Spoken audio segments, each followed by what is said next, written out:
10 words that destroyed my marriage. Walking into that doctor's office, I believed I was there because something was wrong with my body.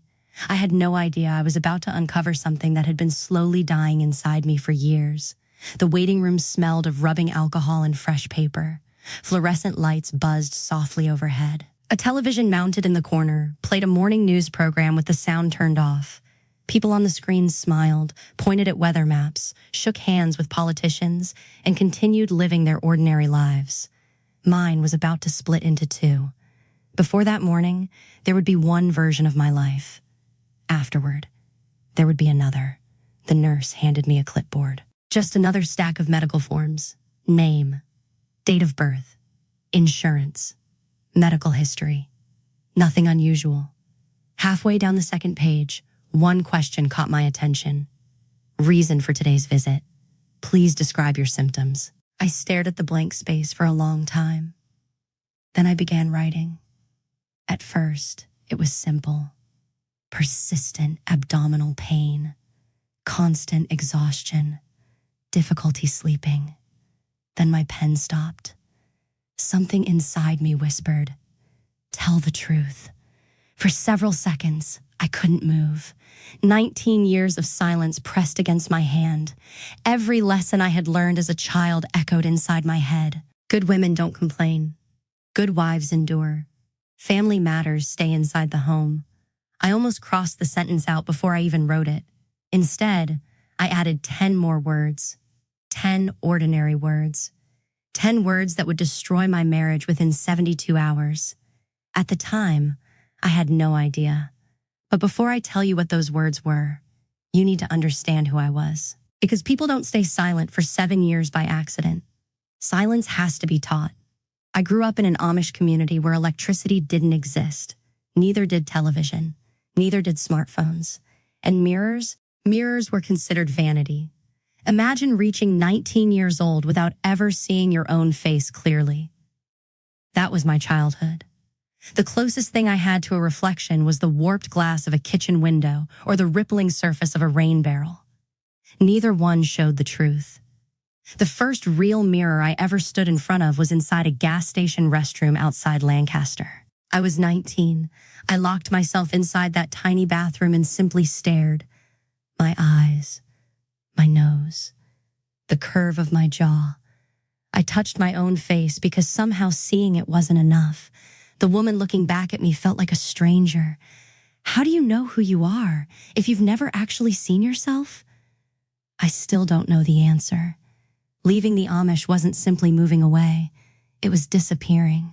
One day I was Sarah Yoder, daughter, sister, neighbor, friend. The next day, I became a ghost. My parents stopped speaking to me. My father looked straight through me whenever we crossed paths. My mother lowered her eyes as though I no longer existed. But none of that hurt as much as losing Rebecca, my little sister. She was 14 when I left. Every morning before sunrise, I braided her hair. Every night when thunderstorms frightened her, she climbed into my bed. We shared everything. Dreams, secrets, laughter. After I married David, she crossed the road whenever she saw me. She never looked back. That silence hurt more than shunning itself. I told myself it was worth it because I believed I had found love. His name was David. We met at a farmer's market during my Rumspringa. He looked like freedom. He smelled like gasoline, fresh air, and possibilities I couldn't even imagine. He owned a pickup truck. He carried a smartphone. He talked about oceans I had never seen and cities whose names sounded almost magical. He looked at me, not like an Amish girl, but like someone extraordinary, or so I believed. Marrying David meant choosing him over everyone I had ever loved. At 19 years old, that felt romantic. Today, I understand it differently. The first year felt magical. Every day introduced something I had never experienced before. The first time hot water came from a faucet, I cried. Not politely, not quietly. Real tears. You don't understand what unlimited hot water means when you've spent your entire childhood heating bathwater over a wood stove.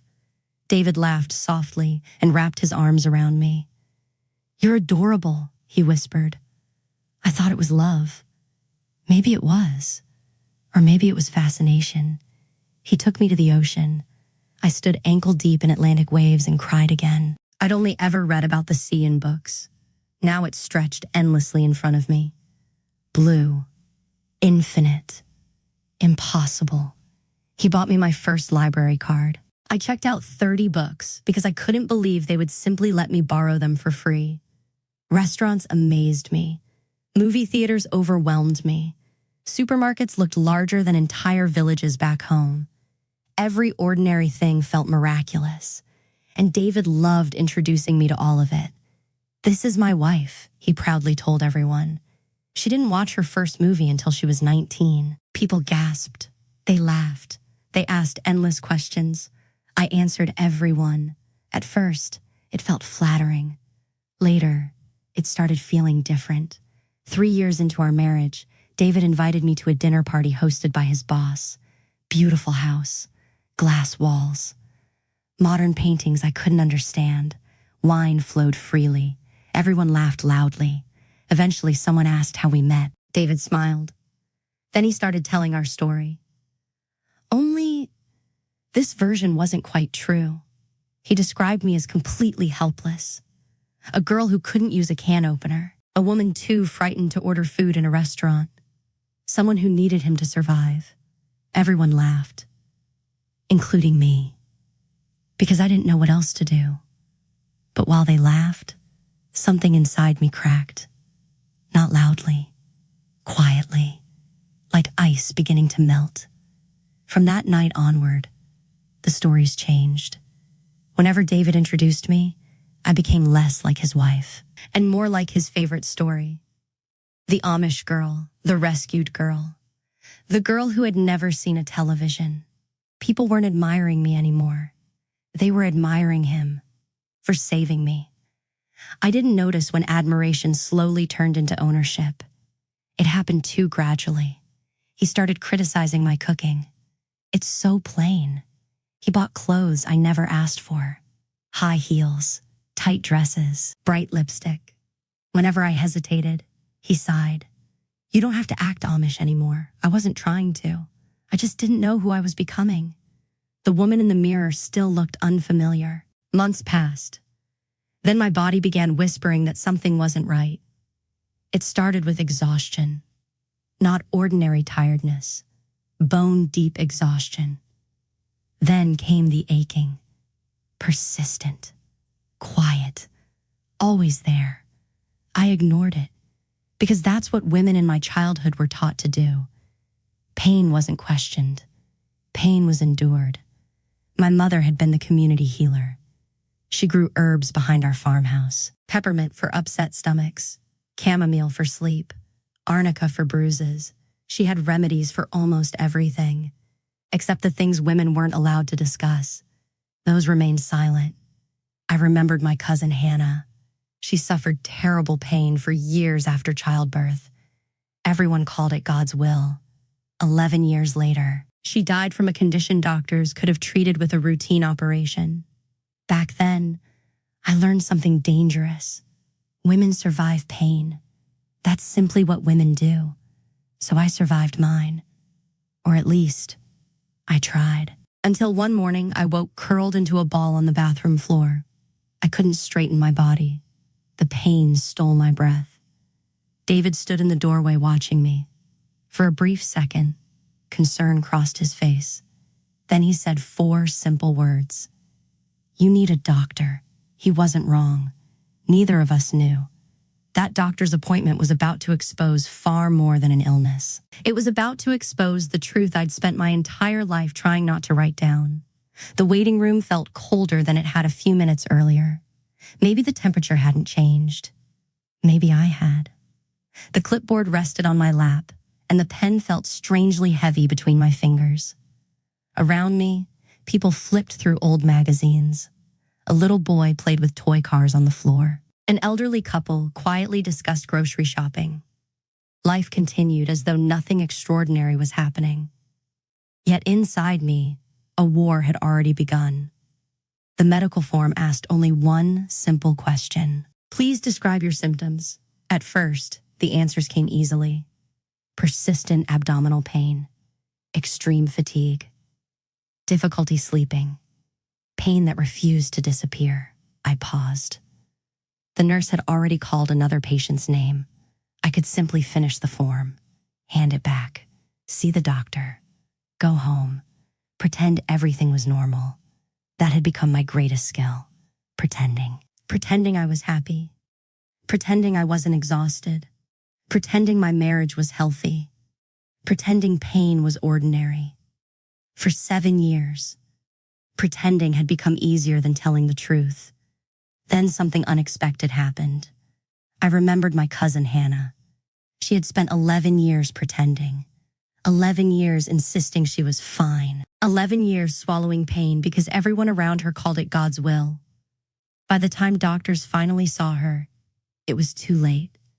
I stared at the blank space again. My hand began shaking. Every lesson from my childhood rushed back into my mind. A good wife never embarrasses her husband. A good wife protects the family. A good wife suffers quietly. I could almost hear my mother's voice.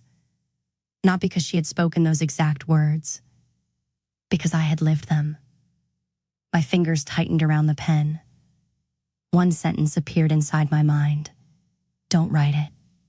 I wrote it anyway. I also experienced severe pain during intimacy. I stopped again. Even seeing those words on paper frightened me. No one had ever asked me that question before.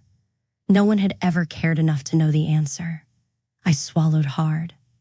Then I finished the sentence. And my husband does not stop when I ask him to. 10 words. Nothing dramatic. Nothing poetic. Just the truth. The simplest truth I had ever written. Looking back, those words weren't just ink. They were the first time I had chosen myself. I handed the clipboard back before I could lose my nerve. For several minutes, I sat in complete silence. Part of me wanted to snatch it back, rip the page out, pretend I had never written anything. Another part, a part I barely recognized, felt strangely lighter, almost relieved. The nurse finally called my name. She mispronounced it. I didn't correct her. People had been saying my name wrong ever since I left the Amish. Correcting them required energy I no longer had. The examination room was small, white walls, bright lights, a sink. Medical posters showing parts of the human body I had never been taught existed. Growing up Amish, we didn't discuss anatomy. Bodies were something you covered, not something you understood. I sat on the examination table, swinging my feet like a nervous child. Minutes passed. Then the door opened. The doctor entered carrying my chart. She looked younger than I expected. Her name badge read, Dr. Helen Reeves. She smiled politely. Then her eyes dropped to the clipboard. She read, stopped. Read the sentence again. Very slowly, she placed the papers on her desk. Then she looked directly at me. Not through me. Not around me. At me. It startled me. People had looked at me my entire life. Very few had actually seen me. Sarah. Her voice was calm. I want to thank you. I frowned. For what? For writing the truth. No one had ever thanked me for telling the truth before. Usually, truth created problems. She folded her hands. I also want you to know something. I nodded silently. Everything you tell me here is confidential. The sentence seemed ordinary. To most people, perhaps it was. To me, it felt impossible. Confidential? You mean, I struggled to understand. My husband won't hear this? Not unless you choose to tell him. Something inside me cracked open. For years, I hadn't realized I was waiting for someone to say exactly those words. Your story belongs to you, not to anyone else. The tears came before I could stop them. Not graceful tears, not the kind people wipe away quickly. Great, shaking sobs. Years of silence poured out all at once. I couldn't breathe. I couldn't speak. I simply cried. Dr. Reeves didn't interrupt. She didn't rush toward me. She didn't tell me to calm down. She simply stayed, patient, present. Sometimes, The greatest kindness another human being can offer is refusing to hurry your pain. Eventually, my breathing slowed. "I'm sorry," I whispered. "You don't need to apologize. I searched for words. I've never said it out loud. I know." How did she know? Almost as if she had heard my thoughts, she answered. "You're not the first woman who's written something on that form she couldn't say aloud. The intake questionnaire. It wasn't just paperwork. It was an invitation. A doorway. A place where truth could exist before courage caught up. I had never thought of paper as protection.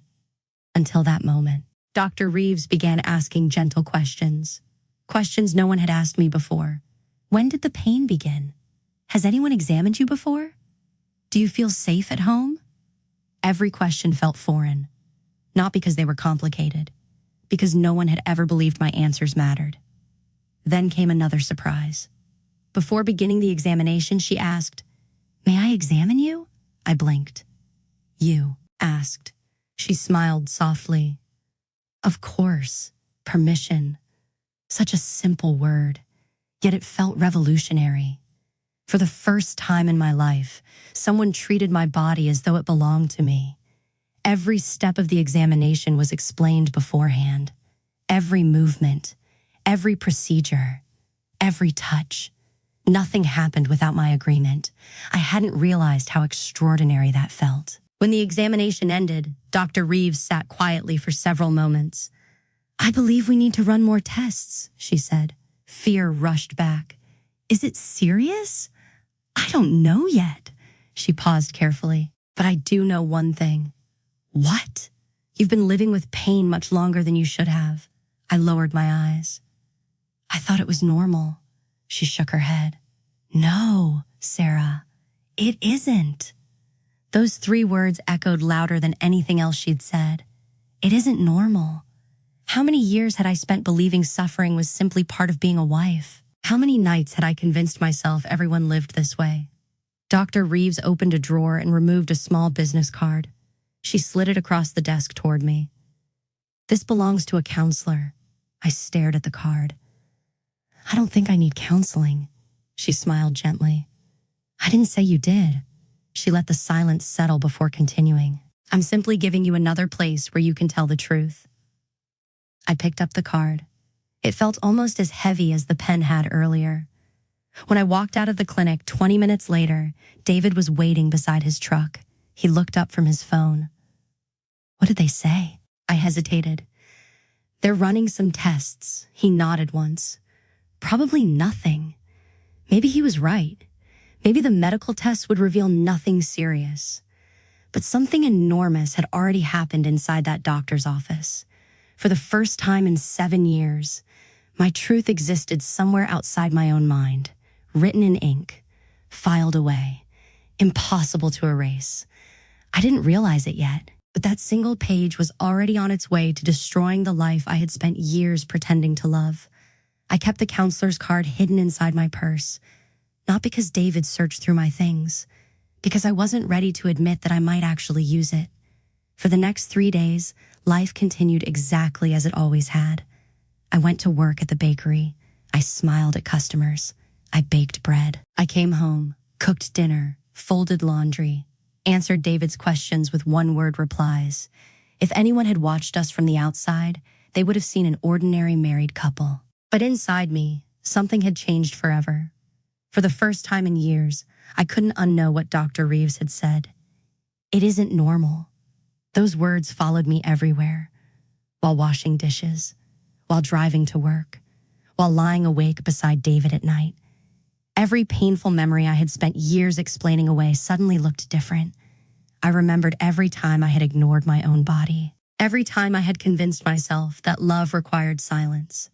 Every time I had apologized for hurting. The truth had finally found language.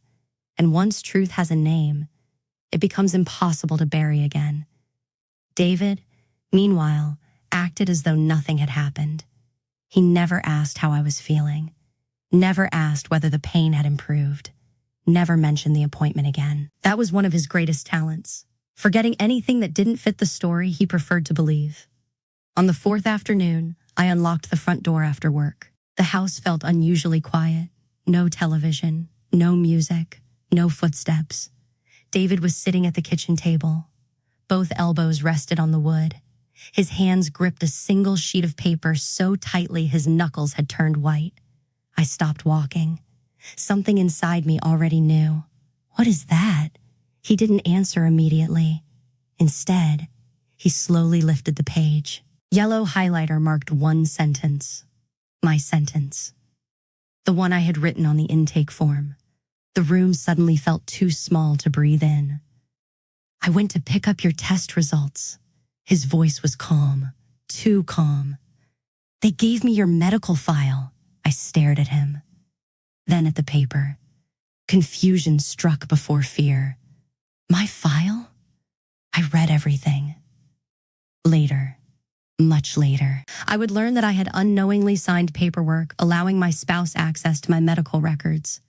At the time, I barely understood half the forms I had been asked to complete. I signed where people pointed. I trusted strangers because I didn't know any better. That mistake would cost me dearly. David tapped the highlighted sentence. What is this? Silence filled the kitchen. The old version of me wanted to apologize, to explain, to soften the words, to make him comfortable. Instead, for the first time in years, I answered honestly. It's true. Just 2 words. It's true. The effect was immediate. His chair scraped violently across the floor. He stood so quickly it startled me. What do you mean it's true? I wrote exactly what I've been living. His face flushed deep red. No. He shook his head repeatedly. You're lying. I didn't lie. I never. His breathing grew heavier. I never forced you. I looked at him quietly. You did. The room exploded. He slammed his fist onto the kitchen table. Coffee spilled across the wood. How dare you? He shouted the words again. And again. And again. How dare you write something like that? Not, why were you hurting? Not, I didn't know. Not, I'm sorry. Only, how dare you? It was the first moment I truly understood what frightened him. It wasn't my pain. It was the possibility that someone else now knew about it. His reputation had always mattered more than my reality. He paced across the kitchen. You've made me look like some kind of monster. I watched him carefully. Something strange happened inside me. For years, his anger had made me feel smaller. Now, it made him look smaller. Because for the first time, I wasn't questioning my own memory. Someone else had already confirmed it. Someone outside our marriage had looked me in the eyes and said, this isn't normal. That truth became an anchor. No matter how loudly he shouted, it remained true. The argument continued for hours. He accused me of exaggerating. He accused me of misunderstanding. He accused the doctor of manipulating me. Then he accused me of trying to destroy him. At one point, he grabbed a drinking glass from the counter. For one impossible second, I thought he might calm down. Instead, he threw it against the wall. Glass exploded across the kitchen. Thousands of tiny pieces scattered across the floor. I flinched instinctively. He noticed. Everything became still. For a brief second, our eyes met. Something flickered across his face. Recognition. Almost. As though he suddenly saw himself exactly as I saw him. Not the hero. Not the rescuer. Just a frightened man losing control. The moment disappeared almost instantly. His anger returned, louder than before. Eventually, he packed a small overnight bag. I'm staying at my brother's. He slammed the front door behind him. Then, silence. Complete silence. I stood alone in the middle of the kitchen. Broken glass sparkled beneath the evening light. I didn't move. I simply listened. No footsteps. No shouting. No tension. Nothing. The house had never sounded so peaceful. Hours later, I swept the shattered glass into a dustpan. Every scrape of the broom across the floor felt strangely symbolic. As though I wasn't just cleaning the kitchen. I was cleaning away 7 years of fear. That night, I wandered through every room of the house. touching ordinary things: the bookshelf, the dining table, the kitchen counter. I realized something painful. None of it felt like mine. David had chosen everything: the furniture, the artwork, the curtains, even the color of the walls. I had lived inside someone else's life. Around 3 in the morning, I made myself a cup of tea. I sat at the same kitchen table where David had confronted me. The highlighted medical form still lay there, slightly crumpled. I smoothed the paper carefully. Then I read my own sentence one more time. The words hadn't changed, but I had. For the first time in 7 years, I felt something unexpected. Not fear, not guilt, relief. Pure, quiet relief. The worst thing I had imagined had finally happened. The truth was no longer hidden. My marriage had cracked wide open, and somehow I was still breathing. I didn't know what tomorrow would bring. Lawyers, arguments, more pain, perhaps even divorce. But for the first time since leaving the Amish, I allowed myself to imagine another possibility: a small apartment, a bookshelf filled with books I chose myself, a bed where I could sleep without fear, a home where silence meant peace, not survival. That dream frightened me almost as much as it comforted me, because once you imagine freedom, it becomes very difficult to return to the cage. That night was the first time in 7 years I slept alone. No footsteps in the hallway, no tension waiting behind a bedroom door, no feeling that I had to stay half awake, listening for someone else's mood. The silence was unfamiliar. At first, it frightened me. Then, sometime around dawn, it became peaceful. I woke the next morning expecting to feel regret. Instead, I felt something I hadn't experienced in years. I could breathe. The house still looked the same. The dishes were still in the sink. The coffee maker still sat on the kitchen counter. David's favorite chair was still beside the window. But something invisible had changed. For the first time, I wasn't pretending. The days that followed became a whirlwind of paperwork. Lawyers, phone calls, medical appointments, counseling sessions, words I had never imagined learning: restraining order, legal aid, trauma, recovery. Everything happened so quickly that sometimes I struggled to remember which day it was. David filed for divorce. According to him, I had destroyed our marriage. According to him, one sentence on a medical form had ruined his life. He told friends I had lied. He told relatives I had exaggerated. He insisted he had only ever loved me. Perhaps he even believed it. People rarely see themselves as the villain in their own story. But something had changed inside me. For years, his version of reality had become mine. Now, it no longer could. A week after our separation, I finally gathered enough courage to call the counselor whose card still lived inside my purse. I almost hung up before she answered. Instead, I whispered, "My doctor gave me your number." Her voice was warm. "I'm glad you called. No judgment, no surprise, just kindness." Our first session lasted nearly 2 hours. She asked me a question no one had asked in my entire life. "How did that make you feel?" I stared at her. "I don't know. My husband," she whispered, "does the same thing." Another woman sent me a message in the middle of the night asking for the name of my counselor. A third knocked on my apartment door carrying a casserole she barely remembered to hand me because she needed someone, anyone, to listen.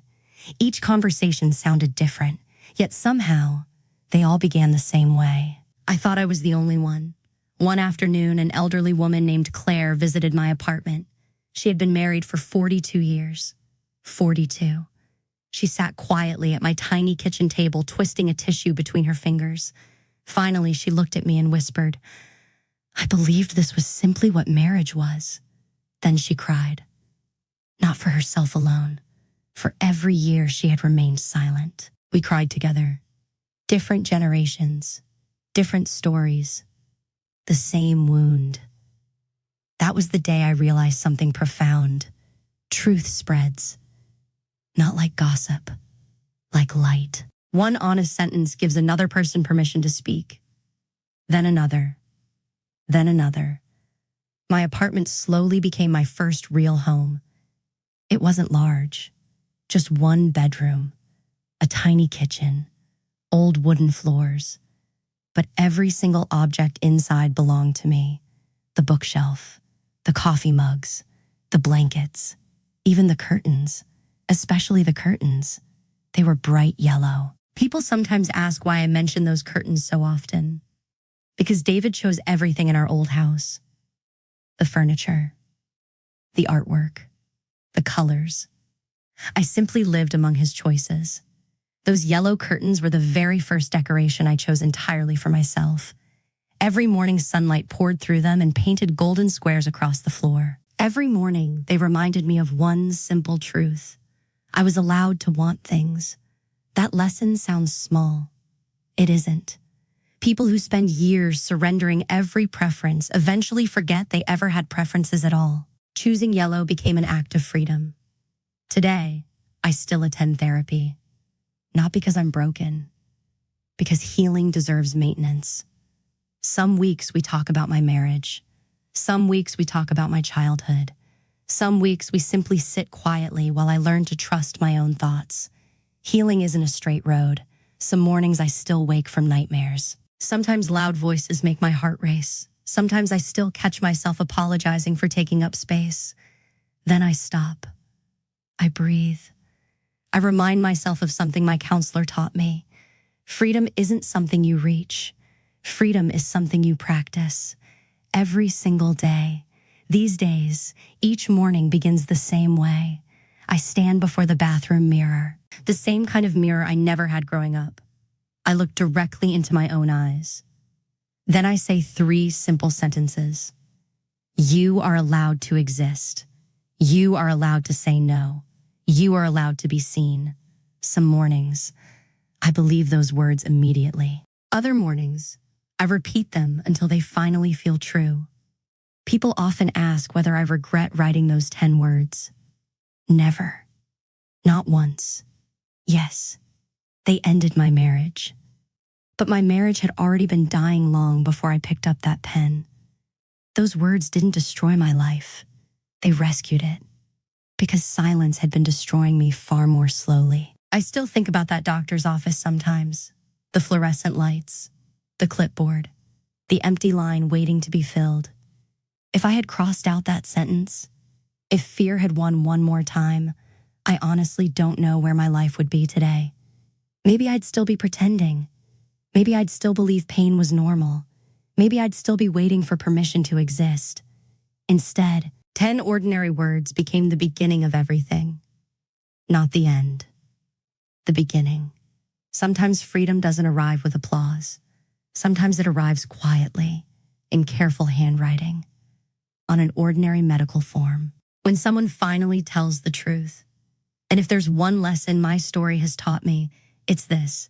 The truth may cost you the life you've been surviving, but it can also give you the life you've never believed you deserved. I would write those 10 words again, every single time. She smiled gently. That's okay. We'll learn together. Learn.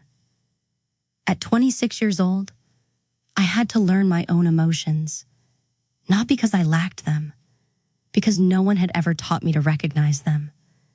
Growing up Amish, feelings were less important than obedience. Leaving the Amish, I thought I had escaped those teachings.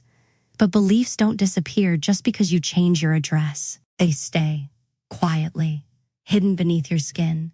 For years after marrying David, whenever I felt uncomfortable, I automatically asked myself one question. What do I need to do? Never. What do I need? Those 2 questions changed everything. Therapy became the place where I slowly rebuilt myself. Not all at once, one tiny piece at a time. One afternoon, my counselor placed several cards on the table. Each card had one emotion written on it. Joy, fear, grief, relief, anger, hope. She asked me to sort them. I laughed nervously. I honestly don't know which ones I feel, she nodded. That's all right. So many people from controlling environments say exactly that. Little by little, I learned a language I should have known since childhood. I learned that anger wasn't sinful, fear wasn't weakness, sadness wasn't failure, and saying no wasn't cruelty. It was humanity. The divorce moved forward. David fought almost every step. His attorney accused me of trying to destroy a good man's reputation. Mine simply asked one question. Is what she wrote true? The answer never changed. Yes. Eventually, the paperwork was signed. 7 years of marriage officially ended with ink on several sheets of paper. Ironically, it had also begun that way. One signature had started my marriage. Another had ended it. But those weren't the papers that mattered most. The intake form remained the most important document of my life, because that was the first paper that contained my truth.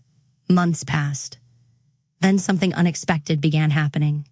Women started finding me, quietly, privately.